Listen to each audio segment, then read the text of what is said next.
¿Cómo están, Enjambre Escuchas? Les mando un saludo donde quiera que se encuentren. Nuevamente estamos agregando un video nuevo al canal.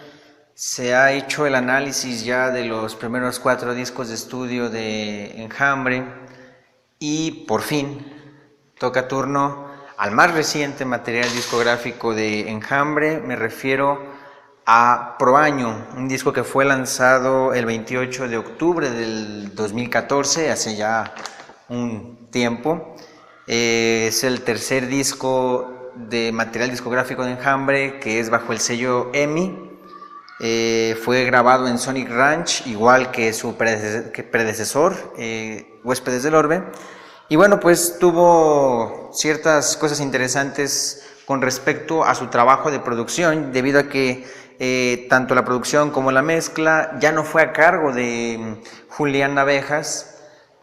Ahora se atrevieron a trabajar con alguien nuevo, que fue Phil Vinal, y que, créanme, fue un cambio importante, y no solamente importante, sino muy efectivo, a mi parecer.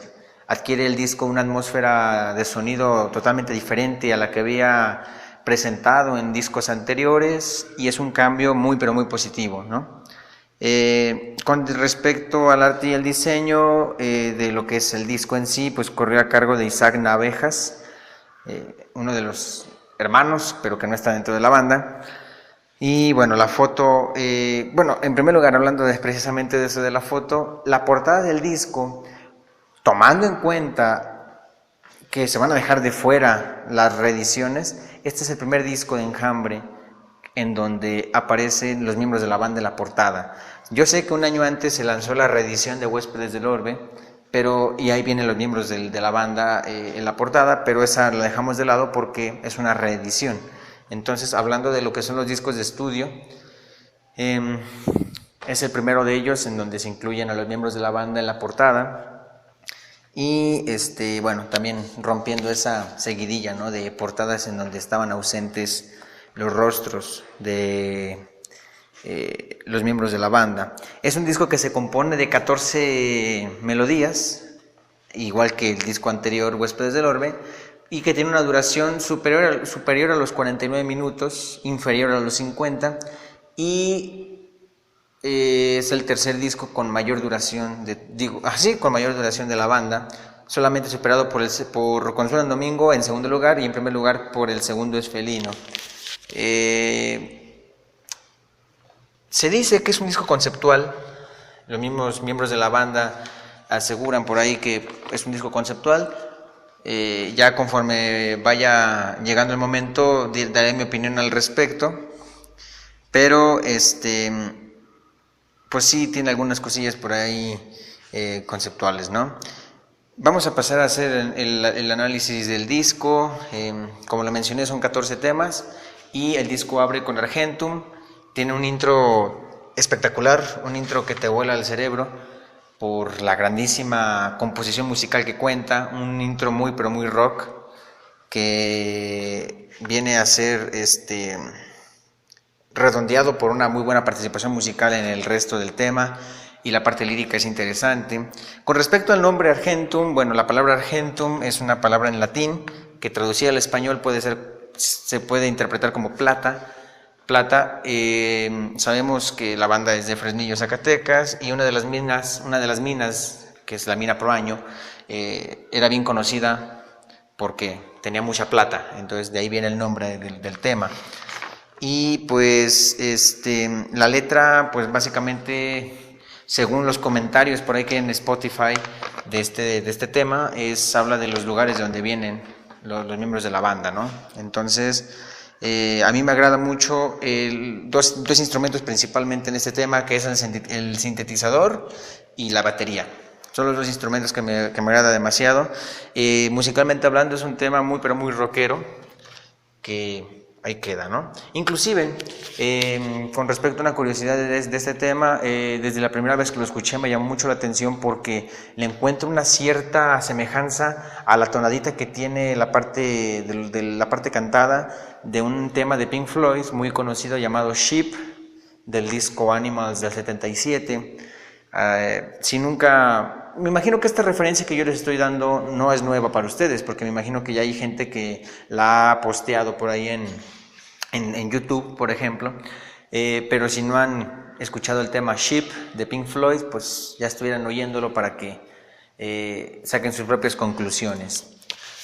El segundo tema del disco es Hematófago. Este fue el primer track, el primer sencillo pues que liberó la banda. Creo que lo liberó en la hora nacional, por ahí creo que en agosto. O sea, todavía faltaban como unas 6-7 semanas para que se liberara el disco y liberaron el sencillo. Curiosamente es un tema que tiene una atmósfera un tanto, no sé, oscura.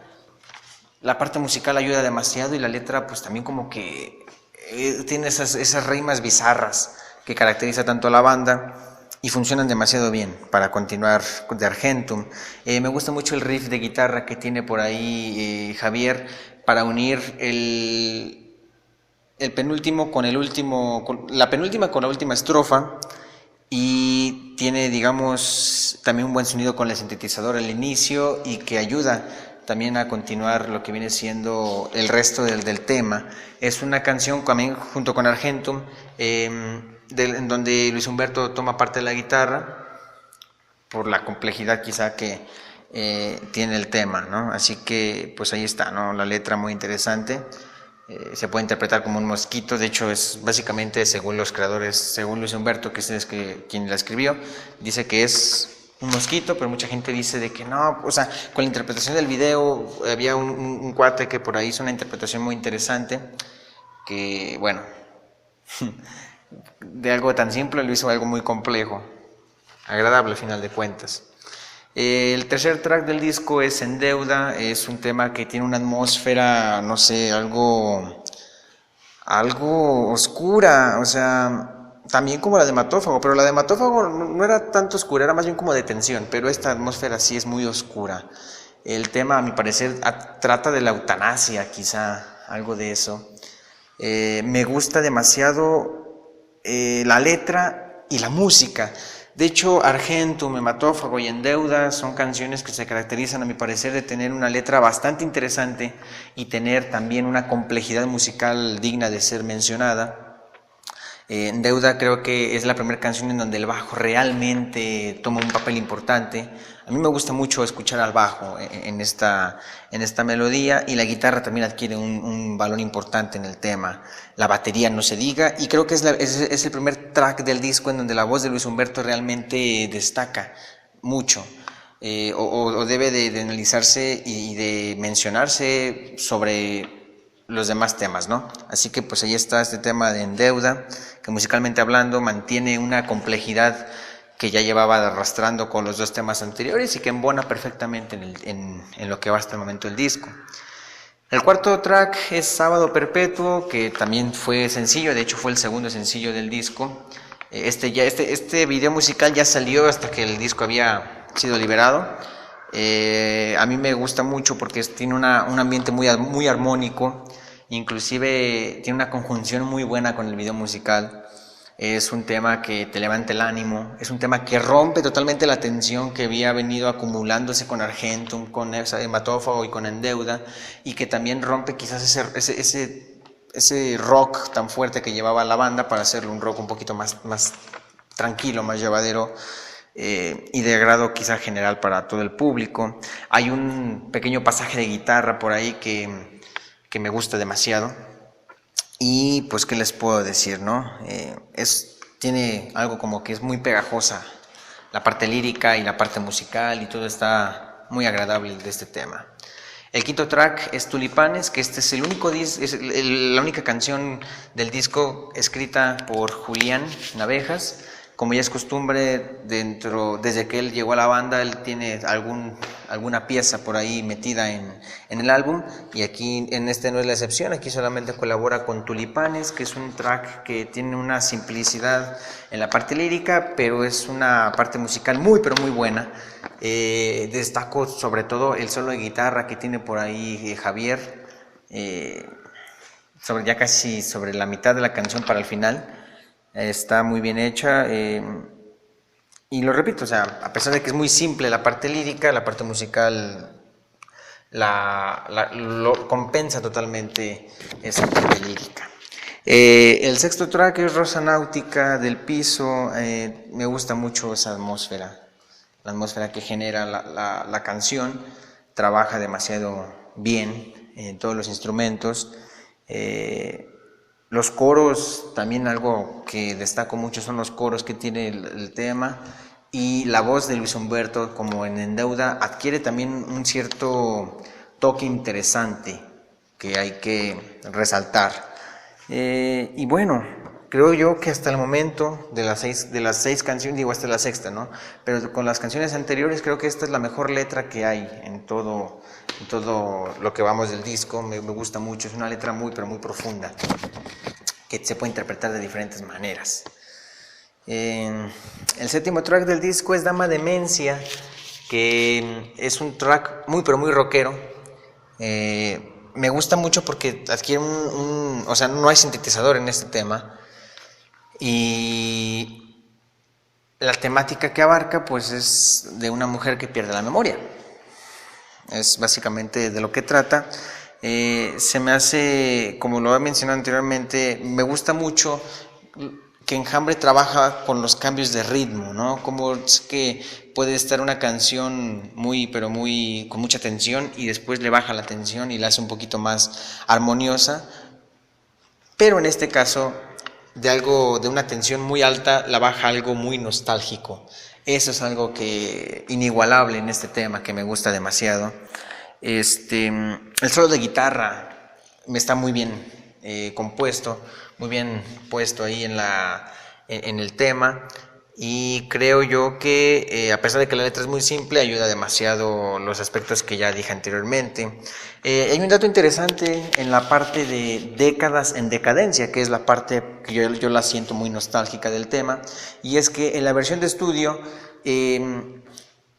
utilizan un instrumento llamado theremin. El theremin es un instrumento musical que yo ya lo ubicaba desde antes de escuchar el disco, y yo lo conocí en una serie de televisión muy conocida, por cierto, llamada The Big Bang Theory, en donde uno de los personajes, que es Sheldon Cooper, está fuera de su apartamento, no lo dejan entrar porque su compañero Leonard está en una cita por ahí, y él está tocando un instrumento que es así como, tiene forma como de piano, pero no es un piano, y se llama, y él lo menciona, el theremin, ¿no? Entonces, ese instrumento es el que se utiliza en esa sección de la canción, que bueno, es más bien tocado por Jerry Ordóñez.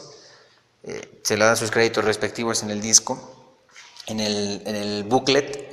Así que bueno, pues ahí está ese dato, que el theremin no lo utilizan en la versión en vivo. Yo disfruto mucho más de esta canción en vivo, y el theremin lo sustituyen por la guitarra eléctrica, que hace que la canción adquiera, creo yo, un mayor valor todavía, ¿no? Pero igual, interesante, ¿no? Es la primera vez que utilizan el theremin, según a mi parecer, en todo su material discográfico. El octavo track del disco es por esta razón, que es la única balada, a mi parecer, que tiene el disco, pero es una balada de verdad, una canción de verdad balada, que tiene esa atmósfera que nos hace transportar a nuestros sentimientos. Si alguna vez han estado en alguna relación de pareja que como que no arranca, como que no carbura bien, quizá esta canción se haya adecuado a esa situación. De una u otra forma. Me parece que el punto más fuerte de esta canción es su letra, que a pesar de que no es la mejor letra del disco, sí es una letra muy directa y es una letra muy profunda, que supera totalmente a la parte musical, que no es nada compleja, pero que no sé por qué, pero se me hace... creo yo, la batería me gusta, y la voz de Luis Humberto también agarra tonos interesantes. Hay un pasaje musical previo a que termine la canción en donde el bajo se escucha bastante bien, pero bastante bien. Y pues, ¿qué les puedo decir? Fue también sencillo, fue un tercer sencillo que se liberó ya después de que el disco había sido lanzado. El video no me gustó para nada, pero eso es otra cosa, esa es esa harina de otro costal. Y pues, ¿qué les puedo decir, no? 9 es el noveno track del disco. Yo pienso que es la canción más emotiva de toda la producción. La letra, igual que por esta razón, supera totalmente a lo que es la parte musical, una parte musical también bastante simple, pero la letra es bastante emotiva. Sabemos que hay lazos, nosotros como personas tenemos lazos, ¿no? Entonces, a pesar de que yo no soy padre, yo sé que el lazo más fuerte, el lazo afectivo más fuerte que existe es el que hay entre un padre y un hijo, una madre y un hijo. Ese es el lazo más importante. Independientemente de que tengas a tus padres o que tengas a tu esposa o a tu esposo, en dado caso de que seas mujer, creo yo que el lazo más importante que vas a crear en tu vida es el que tengas con un hijo, porque es lo que tú hiciste. Entonces esta canción adquiere ese valor todavía porque es una canción que Luis Humberto le escribió a su hija.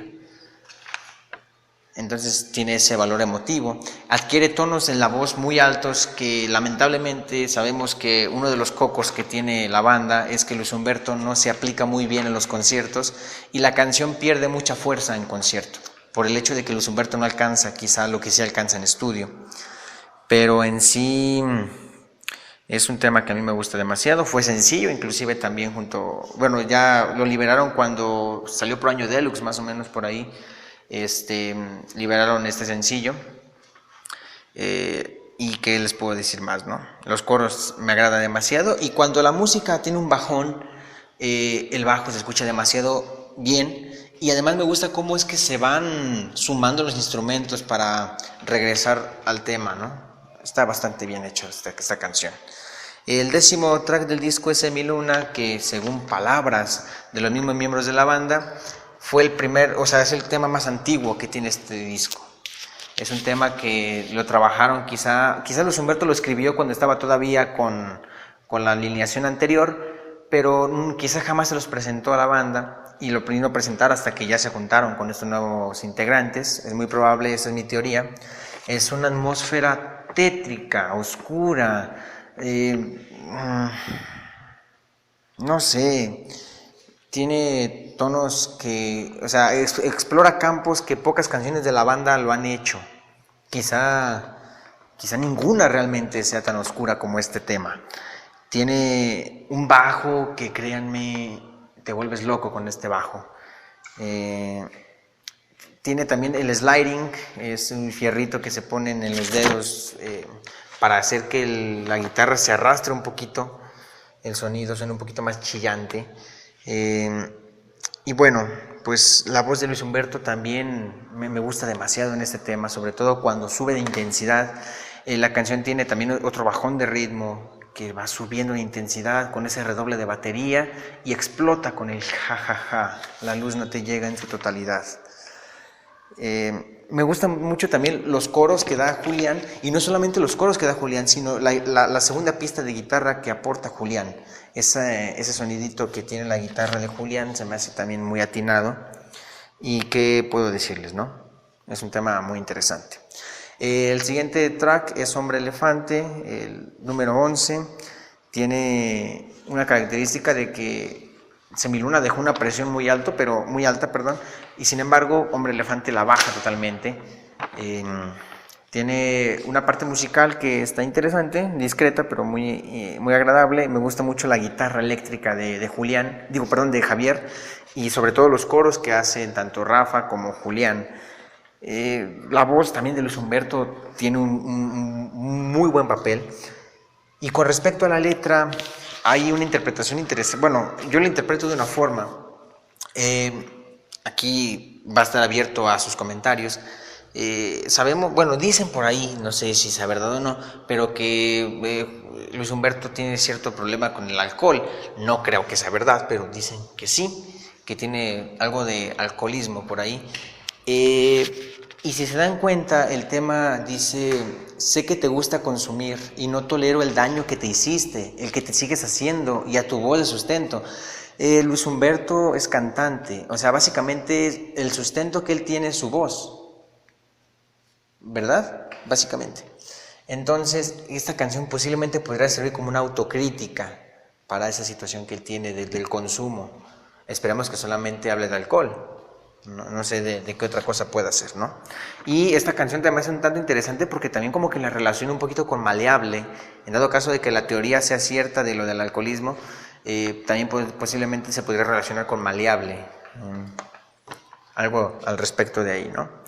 El siguiente track es Tras la Puerta, que yo pienso, en mi humilde opinión, es el track de mayor rock de todo el disco. Se había dicho, bueno, no lo mencioné en su momento, pero Pro Año es un disco que se hizo, se grabaron con instrumentos viejos para dar una atmósfera setentera. Pero este track es el que más se asemeja a esa época. Créanme que los efectos que le agregan a lo que viene siendo la grabación hacen que yo crea que este track fue grabado en los años 70, sin lugar a dudas. Todos los instrumentos musicales que participan lo hacen de una manera espectacular. Sobre todo la guitarra, el bajo y la batería. Son los instrumentos que yo me quedé pasmado por la grandísima colaboración que tienen uno con el otro. El intro fue pasado por unos filtros, por una bocina Leslie, creo se llama. Por ahí lo escuché en los comentarios que están en Spotify. Y es por eso que tiene un efecto diferente que funciona de maravilla. Que más, pues una atmósfera propia desde la época como de los 70s, y también tiene ese cambio de ritmo, ese bajón, para que vuelva a regresar con el rock pesado que tanto me gusta a mí. Y con respecto a la letra, también es un punto muy fuerte de este tema. La letra yo la interpreto como qué es lo que diría mi yo del pasado si me viera actualmente, ¿no? Mi yo niño, qué es lo que diría si me viera actualmente. Y vaya que es algo muy, pero muy desgarrador, ¿no? ¿Estaría decepcionado? ¿Estaría orgulloso? No sé la verdad y espero no saberlo nunca. Lo más seguro es lo primero. Y esto es Tras la Puerta. Después continuamos con los dos últimos temas que ya son compuestos por Rafa.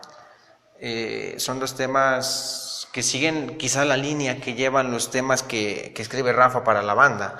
Son canciones muy tranquilas, con ciertos temas nostálgicos.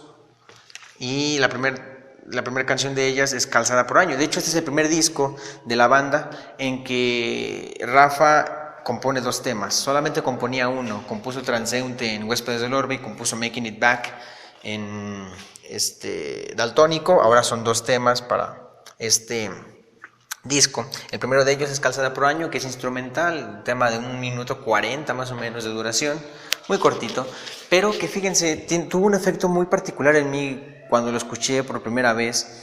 Recuerdo que automáticamente me trasladó a recuerdos de mi infancia, pero recuerdos pero muy agradables, recuerdos de salidas con mis amigos en las bicicletas, salidas con mi familia, con mis hermanos, mis papás, pero todo como en sepia, no en blanco y negro, sino como en tono sepia.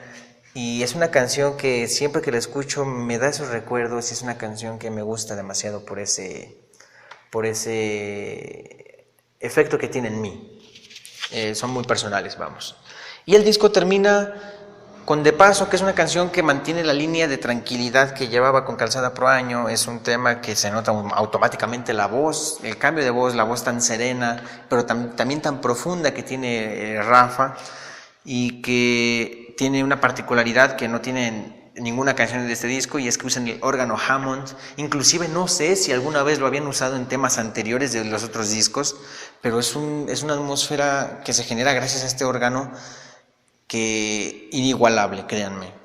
Me gusta demasiado los riffs que tiene la guitarra y los coros que aportan tanto Julián como Luis Humberto para que el disco tenga un cierre maravilloso. De hecho, este fue el último sencillo que lanzó la banda en promoción de este disco. Ya lo lanzaron creo que en el 2016, ya hasta el 2016 creo que fue cuando lo lanzaron, con un video musical en blanco y negro que a mí me gusta demasiado y que cierra con broche de oro el disco. A pesar de que es una canción muy tranquila, funciona a la maravilla y en sí lo hace bastante bien.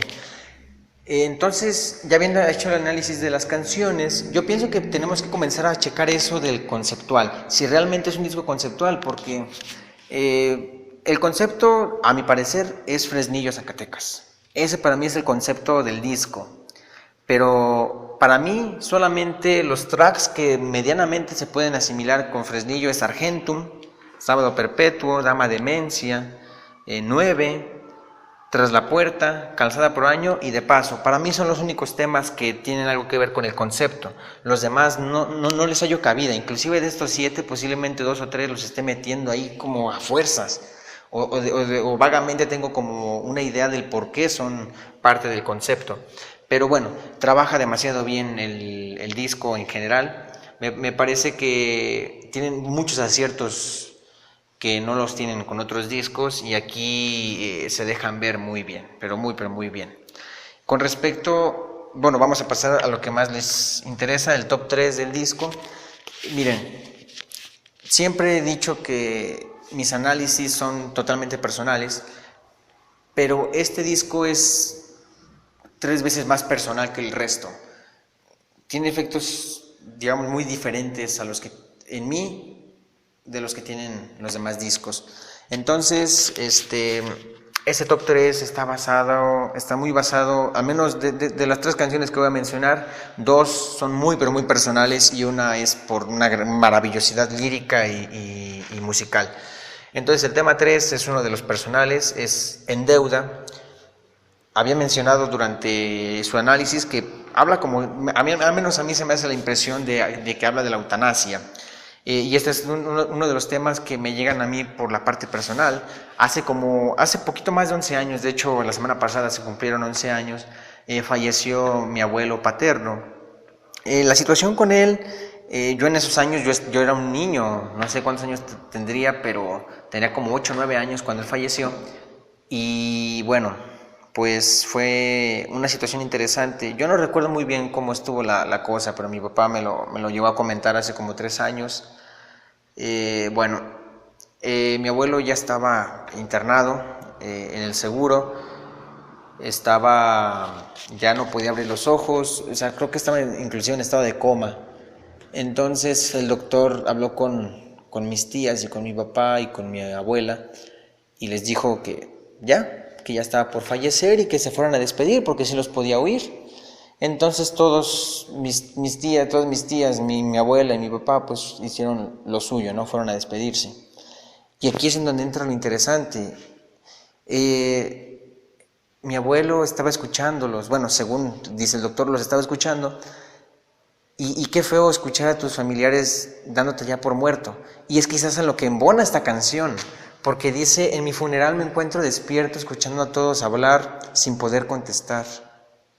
O sea, ya lo están matando simplemente con esa despedida, y él quiere seguir vivo, ¿no? Y mi alma está gritándoles: aquí sigo, pronto van a poder verme vivo. No sé por qué, pero tiene ese significado para mí, y son de las pocas canciones de Enjambre que tienen un significado de este tipo a mi persona, ¿no? Y es por eso que está en el número 3. Aparte de que la parte musical es espectacular, es un rock pero muy bien hecho, y está muy bien lograda la canción. El segundo lugar en mi top 3 es para Rosa Náutica del Piso, que es quizá es de las canciones que no van a salir de este top 3 de mucha gente, porque es un tema que la parte musical está compuesto de una forma espectacular, y la parte lírica también aporta algo muy interesante.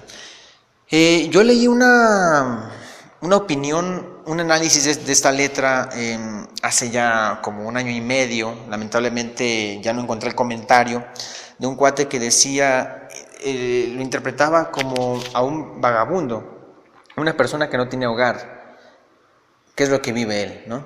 Entonces, sobre todo se enfocaba en lo que viene siendo la parte de la estrofa que se repite, ¿no? Donde nombra la Rosa de los Vientos. De hecho, Rosa Náutica del Piso menciona lo que viene siendo la Rosa de los Vientos, que son quizás lo que viene siendo los puntos cardinales. Náutica, pues quizás porque es del agua, y del piso porque está en el piso. Entonces está un poquito raro ese nombre, ¿no? Tiene un poquito como de un juego de palabras por ahí. Pero Rosa Náutica viene precisamente por la Rosa de los Vientos, que le mencionan los 4 puntos cardinales. Y dice que el viento del norte raspa por la noche en mi garganta. O sea, es vagabundo, duerme en la calle, y el viento frío daña su garganta. Ahora, el oeste da esperanza. Se refiere a que él espera que salga el sol, porque sale por el oeste. Entonces, está ese significado interesante. Cae mi torre de marfil al sur, ahora sí para eso del amor, pues eso es pero muy literal, por el hecho de que sabemos perfectamente que quizá no tuvo una vida amorosa plena en toda su vida, tuvo muchos desamores, muchos desaciertos, y pues ahí está. Y en el este topo un muro, amigo, que yo más procuro, porque quizá es en él, es su punto de apoyo para no caer, para seguir en pie, seguir vivo. No sé por qué, pero la atmósfera que tiene esta canción es bastante nostálgica y la letra también es nostálgica y funciona de la perfección. Es un tema pero muy bueno, que es muy complejo en aspecto lírico y aspecto musical, y lo hace algo único en la banda, en el material discográfico de la banda. Y ese fue el número 2. Y el número 1, bueno, si endeudar algo personal, esto es totalmente personal, pero al 1000%. Este tema, que es mi favorito del disco, tiene una explicación que la voy a dar del por qué es mi favorito y que posiblemente no se comprenda muy bien, ¿no?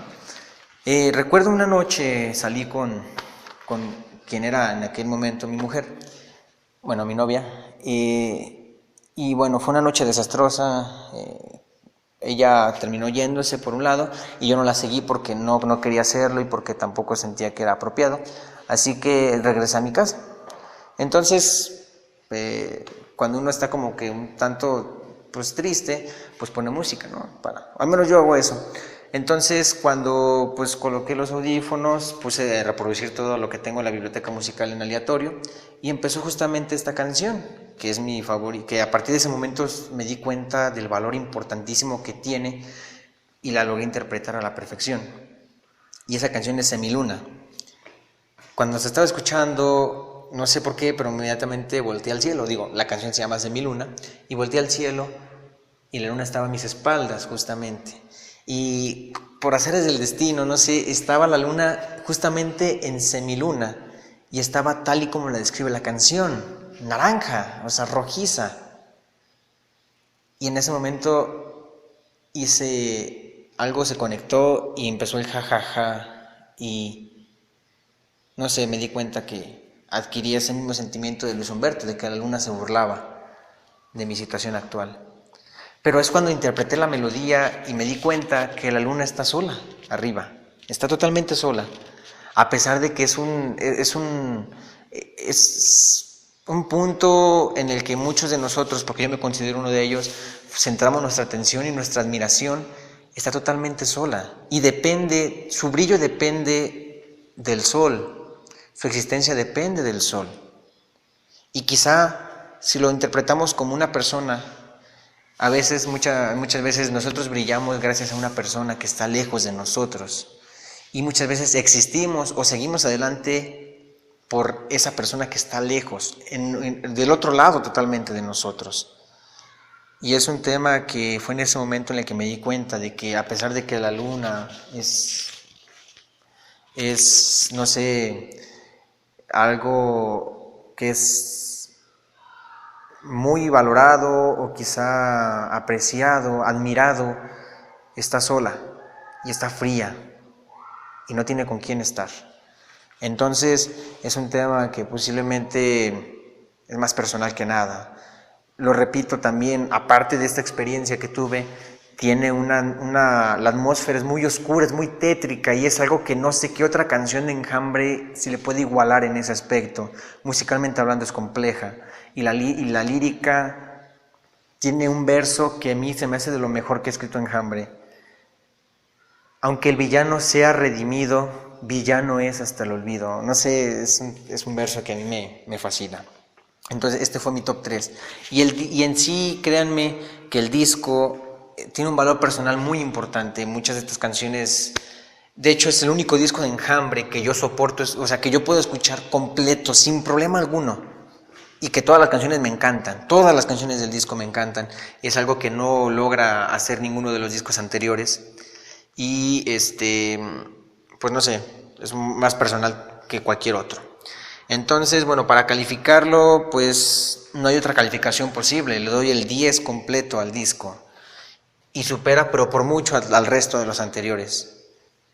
Pro Año yo pienso que es el mejor trabajo que ha hecho Enjambre y lamentablemente pienso que es el mejor trabajo que va a hacer Enjambre en toda su carrera futura. No creo que el disco que viene, Imperfecto Extraño, lo supere y no creo que los futuros a Imperfecto Extraño lo superen. Espero equivocarme, pero no creo que pueda ser posible eso. Pro Año ya alcanzó el punto más alto Enjambre con Pro Año y a partir de ahora van a venir discos que van a ser buenos, esperemos, pero no a tal punto de llegar a la excelencia que tiene Pro Año para mí. Así que este fue el análisis, espero sus comentarios para que me pongan ahí qué opinan del disco, cuánta calificación le ponen y su top 3 de sus 3 canciones favoritas del disco. Entonces, ya habiendo analizado los primeros 5 discos de Enjambre, ya estamos listos para recibir Imperfecto Extraño, que ya sale este próximo viernes. Este día es sábado que se ha vivido pues con mucha expectativa porque ya está por salir el disco nuevo. Entonces, bueno, pues esto fue Pro Año. Espero sus comentarios, se agradecen mucho sus suscripciones y pues aquí nos estaremos viendo pronto con material nuevo, ya sea previo al lanzamiento de Imperfecto Extraño o posterior al mismo hecho. Les mando un saludo y nos vemos luego.